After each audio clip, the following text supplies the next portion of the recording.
So ಮತ್ತೆ ನಾಳೆ 10ಕ್ಕೆ ಬೇರೆ ಇಲ್ಲಿ ಮೀಟಿಂಗ್ ಇದೆ, ಮತ್ತು 11ಕ್ಕೂ ಡೆಲ್ಲಿಯಲ್ಲಿ ಮೀಟಿಂಗ್ ಇದೆ. ಸೊ ಸೀರೀಸ್ ಆಫ್ ಮೀಟಿಂಗ್ ಇದ್ದಾರೆ. ಈಗ ನೋಡೋಣ ಏನು ನಮ್ಮ ವಿಚಾರಗಳಂತೆ ನಮ್ಮ ಸ್ಥಿತಿಗತಿ ಇಲ್ಲಿರುವಂಥ ಪರಿಸ್ಥಿತಿಯನ್ನು ಅವ್ರಿಗೆ ಜನರಲ್ ಸೆಕ್ರೆಟರಿ ಹೇಳಿದ್ದೀವಿ. DCM ಹುದ್ದೆ ವಿಚಾರದ್ದು ಎನ್ ರಾಜಣ್ಣ ಅವರು ಪ್ರಸ್ತಾಪ ಮಾಡ್ತೀವಿ, ಹೈಕಮಾಂಡ್ ನಾಯಕರ ಗಮನಕ್ಕೆ ತರ್ತೀವಿ ಅಂತ ಹೇಳಿದ್ರು. ನಿನ್ನೆ ಕೂಡ ಹೇಳಿದ್ದಾರೆ ಅನ್ನೋದು ಹೇಳಿದ್ದಾರೆ. ನಿನ್ನೆ ಕೂಡ ಚರ್ಚೆ ಆಗಿದೆ.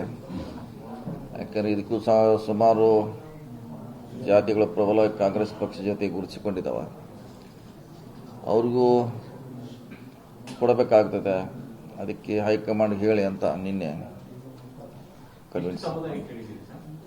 ಸಂಬಳ ಅಂತ ಆಗೇನಿಲ್ಲ, ಔಟ್ ಮಾಡಬೇಕಂತ ಅಷ್ಟೇ ಹೇಳಿ, ಅಷ್ಟೇ ಅಂತೇನಿಲ್ಲ, ಮಾಡಬೇಕು. ಅದನ್ನು ಡಿಸಿಷನ್ ತೊಗೋಬೇಕಾದ ಅವರು ಮಾಡಬೇಕಂತ ಎಲ್ಲರೂ ಒಟ್ಟಾಗಿ ಹೇಳಿದರು.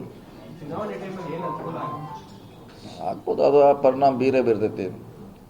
ಆಯಾ ಸಮುದಾಯಗಳ ಮಾಡೋದ್ರಿಂದ ಆಗತ್ತೆ. ಯಾಕಂದ್ರೆ ವೋಟ್ ಬ್ಯಾಂಕ್ ನಮ್ಮದೇ ಡೌನ್ ಟ್ರೇಡ್ ಕೆಳವರೆಗೆ ಇದ್ದೇ ಇದೆ.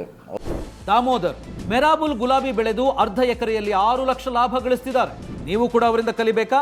ಅವ್ರ ಜೊತೆ ವಿಡಿಯೋ ಕಾಲ್ನಲ್ಲಿ ಮಾತಾಡಬೇಕಾ? ಈಗಲೇ ಫ್ರೀಡಮ್ ಆ್ಯಪ್ ಡೌನ್ಲೋಡ್ ಮಾಡಿ. ಅವ್ರಿಗೂ ಕೂಡ ಪ್ರಾಮುಖ್ಯತೆ ಸಿಗ್ತಾ ಕೂಡ ಅವ್ರಿಗೆ ಒಂಥರ ಯೂನಿಟಿ ಆಗಲಿಕ್ಕೆ ಅನುಕೂಲ ಆಗ್ತೈತೆ ರಾಜಕೀಯವಾಗಿ. ಅದಕ್ಕೆ ಒತ್ತಾಯ ಮಾಡ್ತಾ ಇದ್ದೀವಿ ನಾವು. ಸಮುದಾಯಗಳ ಬೇಸ್ ಮೇಲೆ ಎಷ್ಟು ಮಾಡಬೇಕಾಗುತ್ತೆ? ಅದು ಅವ್ರಿಗೆ ಬಿಟ್ಟಿದ್ದು, ಅದು ಅವ್ರಿಗೆ ಬಿಟ್ಟಿದ್ದು. ಎಷ್ಟು ಮಾಡಬೇಕು, ಏನು ಮಾಡಬೇಕು ಅನ್ನೋದು ಮಾಡಬೇಕು. ಆದ್ರೆ ನಾವು ನಮ್ಮ ವಿಚಾರಗಳನ್ನು ಅವ್ರಿಗೆ ಹೇಳಿದ್ದೀವಿ. ಎಷ್ಟು ಮಾಡ್ತಾರೋ, ಹೇಗೆ ಮಾಡ್ತಾರೋ, ಯಾರಿಗೆ ಕೊಡ್ತಾರೋ ಅನ್ನೋದು ಅದು ಹೈಕಮಾಂಡ್ಗೆ ಬಿಟ್ಟಂಥ ವಿಚಾರ. ಅದು ಸರ್, ಈಗ ಬಹುತೇಕ ತಮ್ಮ ಬೇಡಿಕೆಯಲ್ಲಿ ಲೋಕಸಭೆ ಚುನಾವಣೆಗೆ ಮೊದಲು ಮಾಡಿದ್ರೆ ಅನುಕೂಲ ಅನ್ನುವಂಥ ಬೇಡಿಕೆ ಅನ್ನೋದು. ಹೌದು, ಅದಕ್ಕೆ ಪೂರಕವಾಗಿ ಸ್ಪಂದಿಸಿದಾರ ಸರ್ ಸುರ್ಜೇವಾಲಾ? ಹೇಳ್ತಾ ಅಂತ ಹೇಳಿದಾರೆ. ಯಾಕಂದ್ರೆ ಅವರೊಬ್ಬರೇ ಅಲ್ಲ, ನಾನು ಇನ್ನೂ ಡೆಲ್ಲಿಯಲ್ಲಿ ಅಧ್ಯಕ್ಷ ಇದ್ದಾರೆ, ರಾಹುಲ್ ಗಾಂಧಿ ಇದ್ದಾರೆ, ಸಿ ವೇಣುಗೋಪಾಲ್ ಇದ್ದಾರೆ. ಅವರೆಲ್ಲ ಡಿಸಿಷನ್ ತೊಗೋಬೇಕು. ಆದರೆ ನಿಮ್ಮ ಅನಿಸಿಕೆಗಳನ್ನು ಅವ್ರಿಗೆ ಹೇಳ್ತೀವಿ ಅಂತ ಹೇಳಿದ್ದಾರೆ. ಸೊ ಇನ್ನು ಮುಂದೆ ಆ ಕಡೆ ಅವ್ರಿಗೆ ಬಿಟ್ಟಂತ ವಿಚಾರ ಇನ್ನು ಮುಂದಿದ್ದು. ಸರ್, ಈಗ ಸಿಎಂ ಮತ್ತು DCM ಆಯ್ಕೆ ಸಂದರ್ಭದಲ್ಲಿ ಹೈಕಮಾಂಡ್ ಮತ್ತೆ ರಾಜ್ಯದ ಇಬ್ಬರು ನಾಯಕರ ಮಧ್ಯೆ ಒಂದಷ್ಟು ಮಾತುಕತೆ ಆಗಿದ್ದು, ಅದರಂತೆ ನಡ್ಕೊಳ್ಬೇಕಾಗುತ್ತೆ ಅನ್ನುವಂಥ ವಿಚಾರಗಳು ಬಂತ ಸರ್ ಪ್ರಸ್ತಾಪ?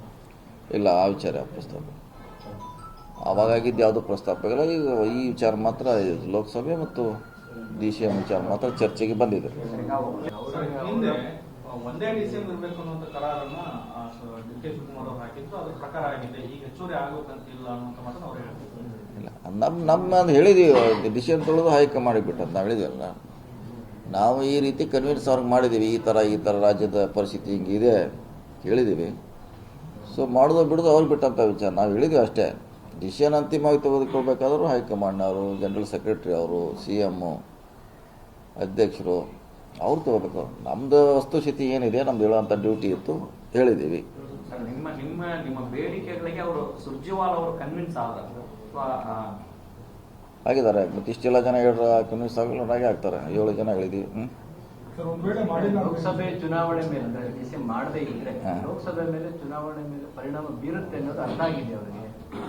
ಬೀರುತ್ತೆ ಅಂತ ಹೇಳಲಿಕ್ಕಾಗೋಲ್ಲ, ಹೆಚ್ಚು ಅನುಕೂಲ ಆಗುತ್ತೆ. ಇದ್ದಾರಂತ ಇದ್ದೇ ಇರ್ತಾರೆ, ಎಲ್ಲೂ ಹೋಗೋಲ್ಲ. ನಮ್ಮ ಪಕ್ಷ ಬಿಟ್ಟು ಯಾರು ಮಾಡದೇ ಇದ್ರು ಎಲ್ಲೂ ಹೋಗಲ್ಲ, ಮಾಡ್ರೂ ಎಲ್ಲೂ ಹೋಗಲ್ಲ. ಆದರೆ ಅಡಿಷ್ನಲ್ ಅಡ್ವಾಂಟೇಜ್ ಆಗ್ತದೆ ಅಂತ ಡಿಮಾಂಡ್ ಅಷ್ಟೇ ಇದು.